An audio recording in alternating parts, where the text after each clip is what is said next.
Today's going to be another in the basement talking head in front of the camera thing, talking about my limbs. It is July the 1st, 2018. It is Canada Day, and it poured outside. I didn't get a chance to go to the range this morning, unfortunately, because my family and I went down to an event to go walk around. And we saw went to the legislature, and we saw the 21 gun salute. 3 older 105 howitzers making lots of smoke and lots of noise. It was fun. It was I even filmed some footage, so I might go, this is what it looks like and sounds like. That's a boom, not even at half charge, guys.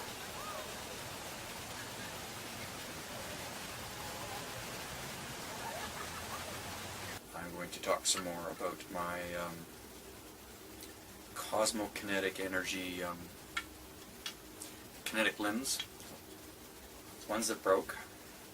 I had a chance to have a email exchange with Xander at IXP Sports. Yeah, they're under warranty. I just have to ship them back to the Netherlands at my cost, and then he'll take care of it from there, which is great.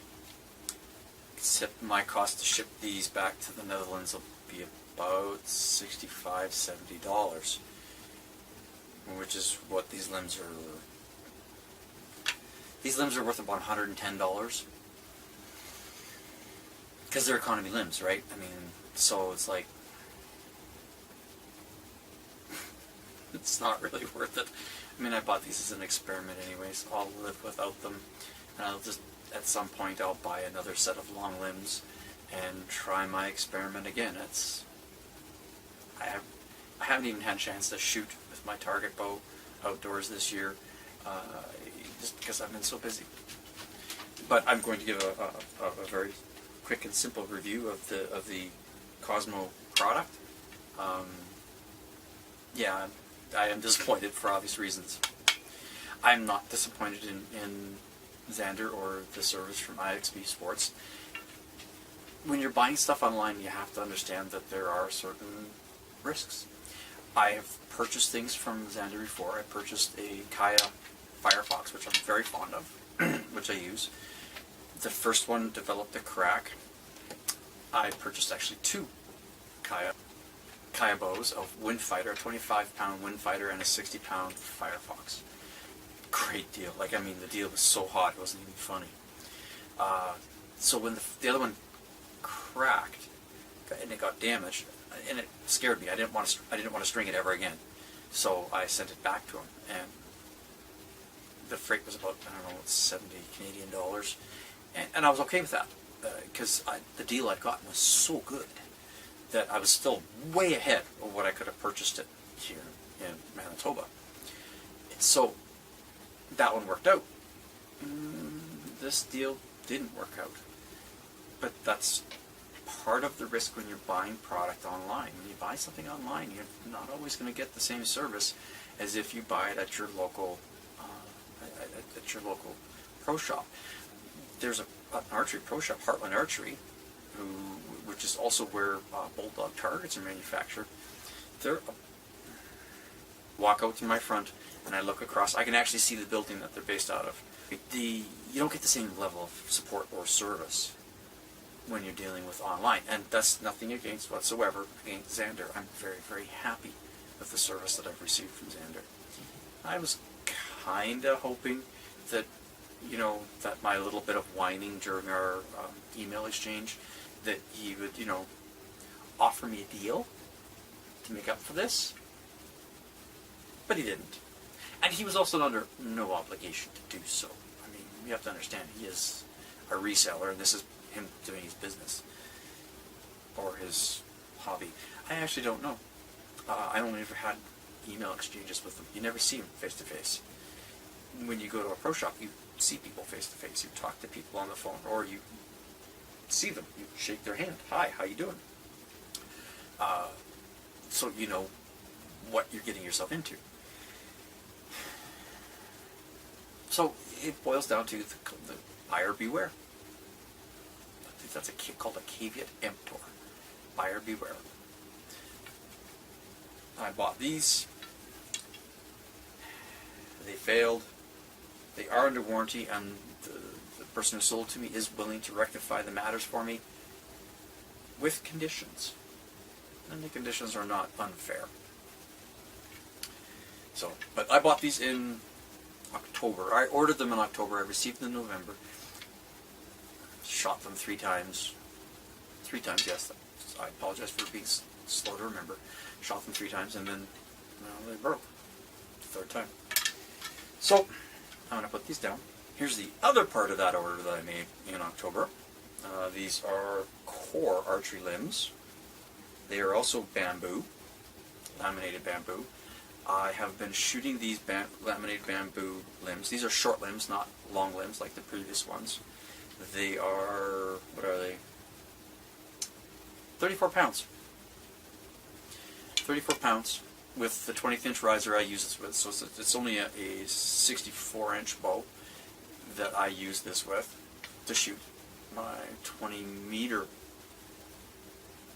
18 meter, I apologize, 18 meters, 20 yards, 18 meters, 20 yards, 18 meters indoor targets, Heartland during the winter season, because I mean, I'm in Manitoba. We shoot indoors during the winter time for obvious reasons.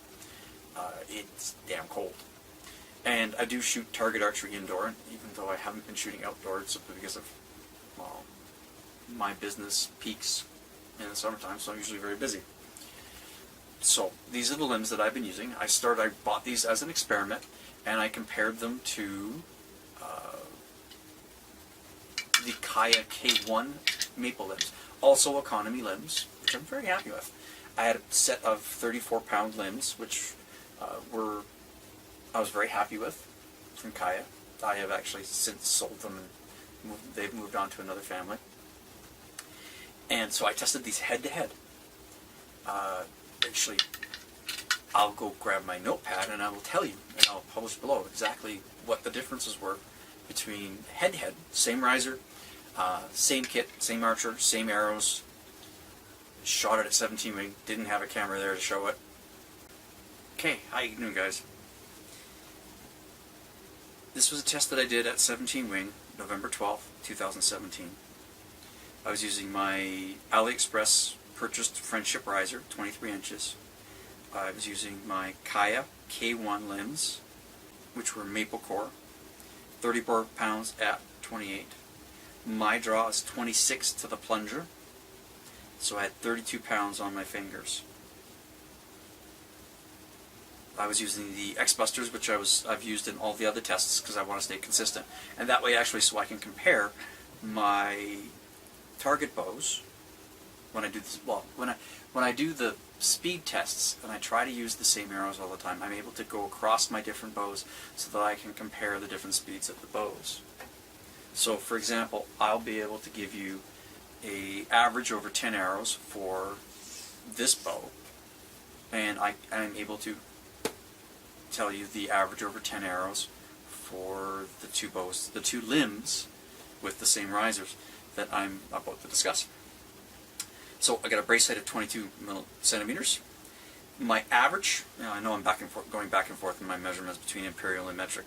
It's Canada, we do that. It's strange, I know, very much so. The average is 152.1 feet per second average. Now, the core bamboo limbs, 34 pounds at 28, my draw, 26 at the plunger, was only 31 pounds on my fingers. So 1 whole pound of draw less. The average was 151.9 feet per second. So there's no difference, right? So 152.1 and 151.9, a difference of 0.2 feet per second. But yet, the core limbs had a full pound less on my fingers at the same draw length, with the same riser, with the same arrows. that means I'm working that less hard by 1 whole pound. Now, 3% more efficient than the maple limbs, using how much weight to achieve basically the same average speed. The peak speeds on the maple was 155, and the peak speed on the core, the bamboo limbs, 154. 1 foot. That was the peak in the two. But when you average them out over 10 arrows, you end up with negligible difference. This one here, by the way, particular bow, this inexpensive, very, very light Turkish bow, Turkish style bow, pardon me, I need to be careful about that, I apologize, is almost not quite, but almost 2 pounds, 2 feet, pardon me, 2 feet per second faster. And it is roughly, well, it's about the same draw weight, it's 31 pounds, right? At 31 inches. 31 at 31. So it's faster. And it's this versus my target bow. Also, by the way, bamboo lined with laminate on top. The decoration, by the way, is my daughter's, so I had them do it for me. So it's very, very comparable, right? So 31 at 31, 32, and then 31. So the 32 was on the maple, and the 31 was on the bamboo limbs, the core limbs, at 26. So, and this one is 2 feet per second. Now, it was explained to me that that probably has more to do with the quite dramatic, like 5 more inches of power stroke to get that extra, that extra speed. And I wouldn't be surprised at that either. That's something I don't know. That was a conversation that I was having with a friend of mine who's an engineer, who provided me with the equation to figure out the 3% efficiency difference on the bamboo core limbs versus the kaya maple limbs. It was kind of cool that to me, because I said, well, look at these numbers, look at my numbers, and he went, yeah, this is why. So we're going to find that traditional bows like horse bows are actually going to be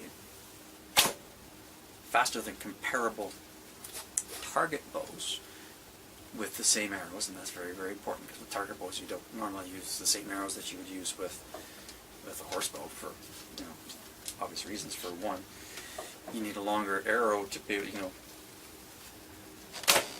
you need a longer arrow to shoot. With this, you can't cut an arrow down to like 28 inches and expect it to perform. I've since cut down some arrows, and I haven't chronographed it since then. I've cut some X-busters down to 28 for my indoor target arrow and target bow, which is what I'm using those core limbs for. And it's I haven't had a chance to chrono test them yet since I made that modification. And I'm assuming I'm going to pick up feet per second because I'm losing weight, right? Instead of it's a 28-inch arrow that I'm drawing to 26 instead of a 33. No, that's also, I go by nock, the tip, not the shaft. The shaft on these will be 32. It's these others that give me that extra inch. And sometimes, especially with these lighter bows, so with these lighter bows, you'll notice that sometimes, right, like my thumb, there's the point. And I can get away with that. That's why I need. So you will probably notice as I draw, right, that I pull sometimes, not always, but I can pull the full length of this arrow on the lighter bows, of course, all the way to where the point is on my thumb. And it's, dangerous. When I pull to 31, which is where I'm comfortable at, and where it's probably my best results,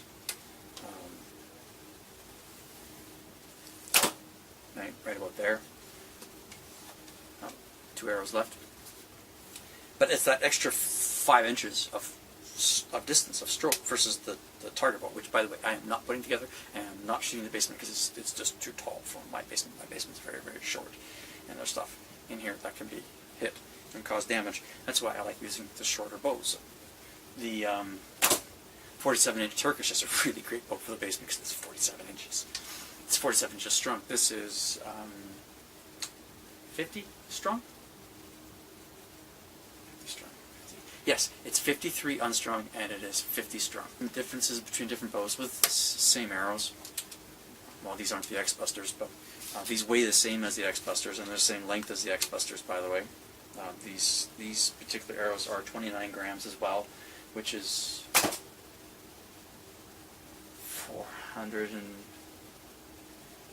490 grams, or grains, pardon me, not grams, grains. We're Canadians. We go back and forth between imperial and metric so fast, so much and so often, half the time we don't even know what the hell we're talking about. It's very frustrating. I would like to be one or the other, like the rest of the world. Though I hear the British are just as screwed up as we are, and from watching New Sensei, I think with archery, he gives information in imperial for the archery gear, but yet he lives in the metric world. So when we talk about online purchases, like with this one, with purchasing from Xander over at IXB Sports, I'll do the whole usual linky thing below, and then the AliExpress stuff that I buy, which I buy a lot of. I mean, the majority of my gear has been purchased online. It does boil down to buyer beware. You get what you pay for. The majority of the stuff that I buy is economy stuff because I'm experimenting and I'm fooling around and trying different things and having adventures, right? Doing things that most of my friends think are strange. Some of the stuff, some of my belongings, some of my collection, I've purchased directly from the dealer just down the street, Heartland. My first bow, my first Kaya was purchased from them. I paid $350 Canadian for it. Put it this way, the two Kaya Korean bows that I bought from Xander combined didn't cost me that. If you add in the fact that the one broke and I had to ship it back, then yes, I paid more for the two. But I got two bows for the same price that I got from one from the dealer. Now, I think it was because Xander was clearing them out or something. I don't see a lot of Kaya labeled product. I see lots of Nomad labeled product, which are the same bows. And that's Freddy Archery that's distributing them now. So I see those. But I don't see too many of the actual Kaya branded stuff anymore. But go to Xander's site and you'll see that he's selling them for like, I don't know, although I got the ones I got a really good deal on. But I think they're around 150 to 160 euros, which is 210 now, 210 or 220 Canadian.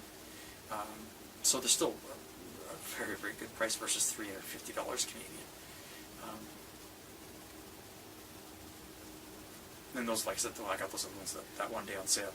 I don't think he has very many left. They are in his clearance section. Linky stuff below, the usual rules. Right? The experiment that I have with these bamboo limbs, and comparing that to this for speed using the same arrows, the X-Busters, it's been fun. It has been. Different physics. Comparing the physics and comparing the performance. 26 inches on my finger, 26-inch draw versus a 31-inch draw with the same, roughly the same weight on your fingers using the same arrows, weighing the same and the same length. If I cut the arrows down to use with these ones, which is the 26-inch draw, oh yeah, I'm going to go faster because they're lighter. The lighter your projectile, the faster the speed you're going to get. We're just going to go with a buyer beware type situation, and I'm happy with the core limbs. Very, very happy with them. I shoot them on my indoor rig. Not happy with the kinetic limbs. They've not performed. I'm very, very happy with my AF archery bows. All three of them. And the story, if you go linky below, you can see the story that I've told about AF Archery and my online purchases. I still hardly recommend that you go talk to the people at your local, like Heartland Archery, because the service you'll get there is superior, and the things that they offer. I mean, I shoot there on a regular basis as well during the winter time because, well, guess what? It's winter. It's cold. It's Canada. We don't shoot outdoors. So, unlike today where it was nice and warm, and you know the whole boom boom thing. We of the 21 gun salute. We don't get that every day here. So, yeah. Anyways, at the end of the day, just make your decisions and use your best judgment. And, as usual, have fun shooting.